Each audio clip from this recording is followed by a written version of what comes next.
The reverse income tax credit, as at Monday, we had 260,976 successful applications.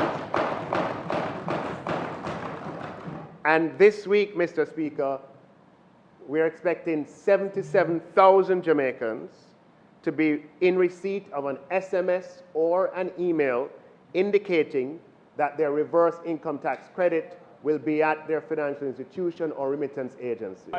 No.